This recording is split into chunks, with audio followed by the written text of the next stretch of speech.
This is what's happening in Milwaukee, y'all. The largest police agency in Wisconsin welcomes the deployment of the National Guard in Milwaukee. The developments come as President Donald Trump this afternoon promised to send troops into Chicago. 12 News political director Matt Smith tonight with the union president and mayor strongly responding.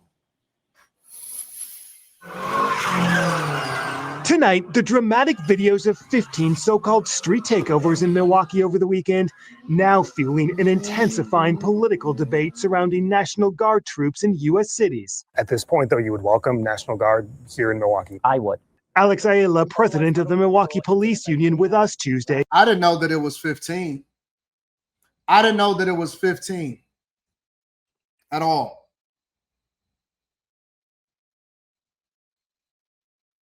Saying he's planning to reach out to President Trump in the coming days to request and welcome National Guard help, citing the weekend street takeovers, officer shortages, and the ongoing contract dispute with the city. You have all these incidents that are out of control. We don't have the staffing for it.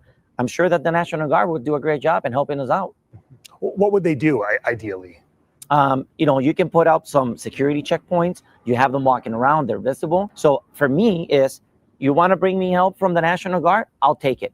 Do we have to do it? No, we don't. The mayor has the power to fully staff the police department, to settle our contract. The debate reaching a political flashpoint. President Trump Tuesday promising to send troops to Chicago, and Vice President J.D. Vance with us Thursday in La Crosse. Would the administration consider ever coming into a city like Milwaukee?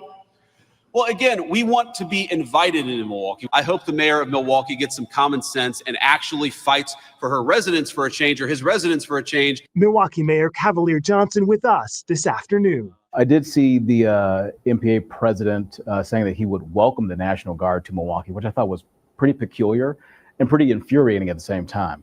Why do I say that? I say because in my office just a few months ago, he came and he sat down and he was with a bunch of folks.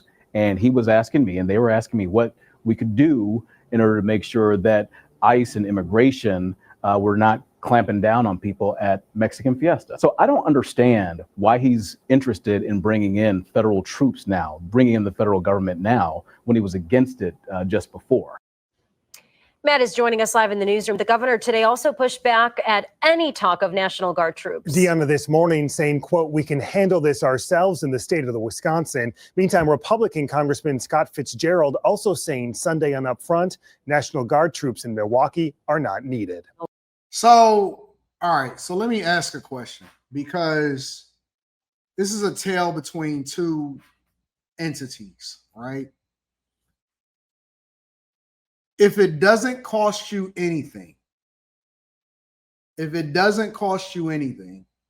to have the Trump administration help you get some control in your own city, because I didn't even know that it was 15. I didn't know that it was 15 sideshows happening. I only had know about 1 or 2 or something like that when I had seen it the other day.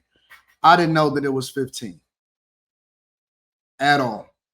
So if the police union rep, the police union president says, listen, we're welcoming the president of the United States of America coming in and helping because we actually have a staff shortage.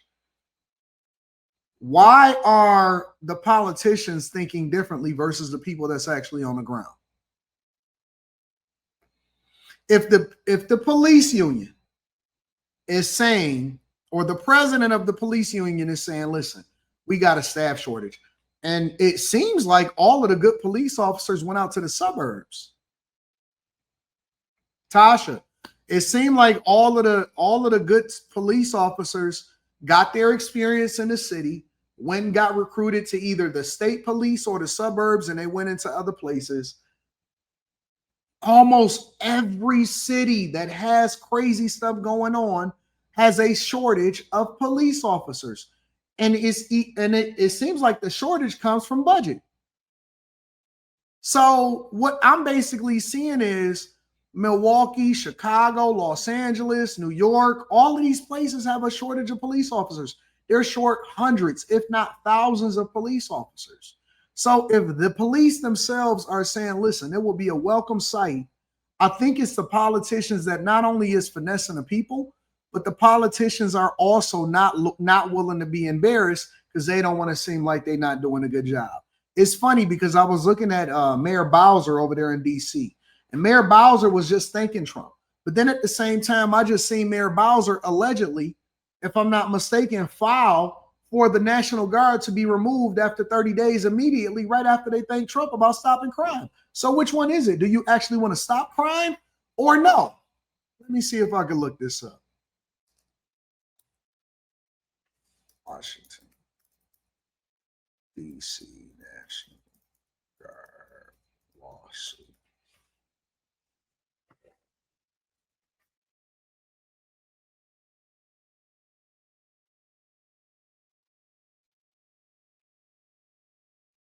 Deployment extension.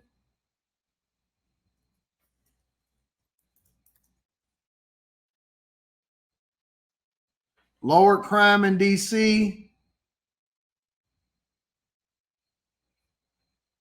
I don't know. I'm gonna have to find it because I thought it was something that said that they were suing to try to stop the National Guard from continuing to stay in DC even after the crime. It may be something that I just seen. I don't know. I have no idea. DC Attorney General. Maybe it wasn't the mayor, it's the Attorney General.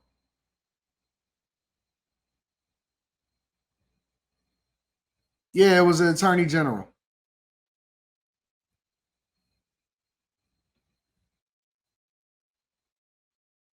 Latest wrinkle when it comes to the like decision the of the audio on National this. Guard in the district and where things stand now. Because what we have now is DC's Attorney General Brian Schwab filing a lawsuit. This is a copy of it that we have right here in the Fox 5 newsroom. A 34-page lawsuit essentially challenging that the National Guard can be here in Washington, D.C. So this is filed, the lawsuit. His name's just about everybody you can imagine in this, from the District of Columbia versus Donald J. Trump, the Department of Defense, the Defense Secretary, the U.S. Army, the Secretary of the Army, the Department of Justice, the Attorney General, the U.S. Marshal's Office, and the Director of the U.S. Marshal's Service. So what are they saying? What are they arguing? Well, there's 115 points that are made in it, but I'll summarize it by saying this. At the crux of this is essentially two things. One, the challenge of home rule. They are saying that the White House is essentially using the military in an illegal manner to conduct local law enforcement. These people don't want crime to stop, bro. They don't want crime to stop. That's not even a thing. They don't want crime to stop. They're not trying to actually do anything to change the narrative or the mind. They don't want any of that type of stuff, bro. They just want to continue to leave things like it is. And they want to continue to rip off consumers and the people that, you know, pay their taxes and all of that stuff. They're not really trying to stop crime over there in DC, bro. Seriously.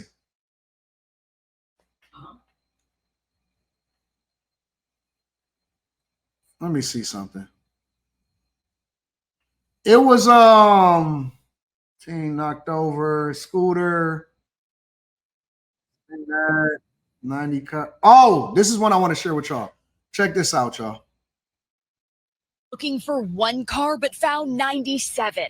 Now that dive team is checking license plates and VIN numbers to find out if their haul could lead to any answers. This mangled Nissan is just one of nearly 100 cars the chaos divers discovered in the Chicago River. It's not uncommon for us to find vehicles. Heck, that's what we do. When they started their search at the Richard J. Daley boat launch near 31st and Western last week, they didn't find just one or two vehicles, but they kept combing the water, ultimately logging dozens. A lot of these are in piles. We have 3 piles that are ranging anywhere from 12 to 19 cars in one spot. The independent dive team uses sonar technology to solve missing persons and cold cases. Their goal, to bring closure to families. We are a little bit more interested in those cars that's kind of the one-off where it's just one vehicle by itself, because that's going to be more indicative of an accident or even self-harm or foul play. In this case, Lindsay Busick says their focus is on the disappearance of Stefania and Edward Andrews, who vanished on May 15, 1970. The Andrews had just attended a cocktail party at the Sheridan, which at the time was on Michigan Avenue. Missing persons reports say they'd both been drinking, but Edward still tried to drive home to Arlington Heights. And he had actually crashed into the parking garage door. And then it's believed that he went southbound in the northbound lanes, leaving the hotel that night, which would have put them going into the Chicago River. Busick says their yellow 1969 Oldsmobile has yet to surface. So the fact that their vehicle's never been found, they're usually often in the woods or in the water. Busick and Chaos Divers founder Jacob Grubbs, along with Derek Longos of Derek's Dive Recovery Service, are sharing their findings with police. So far, they've cleared 75 cars, meaning they are not tied to the Andrews cold case. And from what divers can gather, there are no human remains inside. That's what is that? That's a Nissan Maxima, if I'm not mistaken. Is that a Nissan Maxima? That's a fairly new car. Let me see. Back of Nissan Maxima. Yeah, I know my cars, boy. I know my cars. That's a Nissan Maxima all day, every day. That's a Maxima all day, every day. That's a Maxima. Without even thinking twice, I'm able to spot that.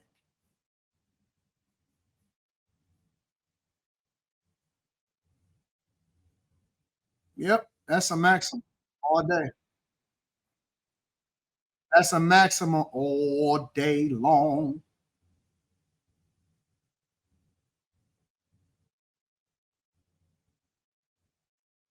Yeah, that's definitely a Maxima.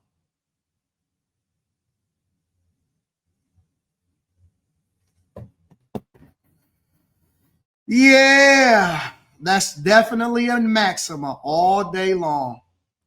Yep, yep. All day. Now, the car that was pulled from the river today was actually impeding boat traffic. That's why CPD took it out. Chaos divers still have a lot more work to do to clear the rest of the vehicles they found. We're told they will be here through at least this Friday. I bet you it's well over 250 cars down there. I bet you it's well over 250 cars down there, bro. Easy. Easy. And I guarantee you it's some bodies in them cars too. Guarantee you it's some bodies in them cars. And what is that, the Chicago River? Man, listen. If they just now started to pull cars out, and the only reason that they pulling the cars out is because they say the only reason that they thought to start pulling the cars out was because, you know, a boat using sonar, it would have actually prevented them from getting through because the boat, the bottom of the boat probably was going to be dragging on it. Man, that's crazy. Yep, it could be. It's probably a combination of both, of all. Insurance fraud, dumping some bodies, getting rid of cars that you don't want, and all of that stuff. It's probably a whole lot of reasons why it's a bunch of cars out there. But honestly, it just seems like, man, look, bro, be careful. That's all I'm going to say. Just be careful out here. Be careful in these streets. Don't find yourself in a negative situation or a negative disposition at all. Be very, very, you said your money is on insurance fraud? Making it disappear inside of the river. It's probably a lot of that too. I wouldn't doubt it. But it's a lot of stuff up under there. You would be surprised how many bodies is in these rivers and in these bodies of water. You would be surprised how many bodies are in the rivers, what you would find. You know where all of the crime is, where you can solve 90% of the crime? And whatever respective body of water, rivers, lakes, oceans, everywhere. Said Lake Michigan probably got thousands of what? Bodies or cars or both? Guns? Oh, man, it's probably 1,000 guns up under there. But it is, man. It just seems like it's just so much crime happening right now. I'm about to just lock my doors, bro. I'm about to stay in the house, work on my businesses, run up a bag, stack my money, and just stay out of the mix, bro. Stay out of the mix.